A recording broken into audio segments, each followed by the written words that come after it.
The space race is going nuclear. Interim NASA Administrator and Transportation Secretary Sean Duffy expected to announce a fast-track plan to deploy a nuclear reactor to the moon by 2030. That's 5 years before China and Russia's joint plan to do the very same thing. Mills Hayes is here with those details. Okay, Mills, give us the latest and also what's at stake with being the first. Good morning, Marky. Details still very limited right now. Politico reporting that this is something that's been discussed before, but this new directive would set a firm timeline for the first time. The United States is one step closer to extended stays on the moon and to space exploration even beyond.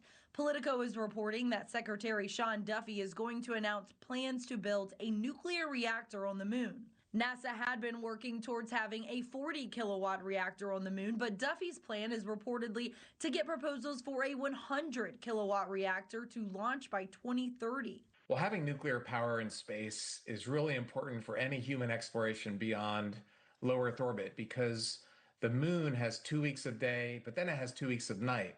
So you can't have solar power on the moon unless you have some really huge batteries, right? Because you need a battery at nighttime like we have on the space station. It's been over 50 years since an American set foot on the moon, and this project would allow for more people to stay on the moon longer. A power source on the moon not only gives the U.S. a lunar foothold, it becomes a testing ground for exploration further than the moon.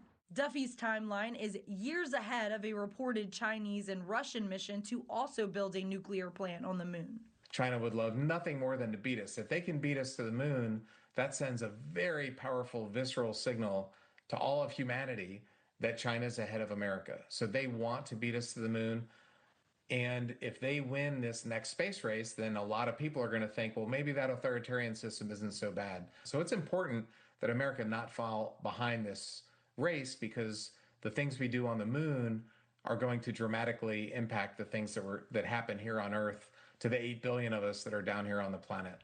The space race is back, and this time it's nuclear. Get off the nuclear warhead. But not like that. Acting NASA Administrator Sean Duffy is set to announce the agency is fast-tracking plans to build a nuclear reactor on the moon.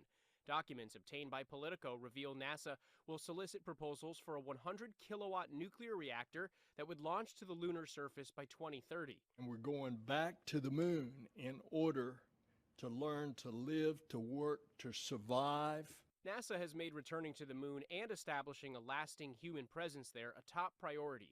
Power is key to building bases, supporting crews, and staying long-term. And with 14 days of darkness on the moon each month, solar power won't cut it. So the race is on to be the first to bring power to the moon.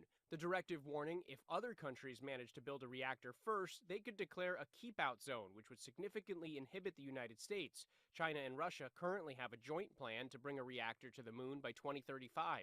A senior NASA official saying it is about winning the second space race. The UK is already working on its own lunar reactor, partnering with Rolls-Royce to build a miniaturized system that could support humans on the moon. It's a very small reactor that we can absolutely launch into space, so it's about the size of a car, and it allows us to give continuous energy and electricity. When you've got the sun, you can use solar, but if you want to explore the dark side of the moon and go around the other side, actually you're going to need something else, so the nuclear power allows you to do that. Andrew Dimbert, ABC News, New York.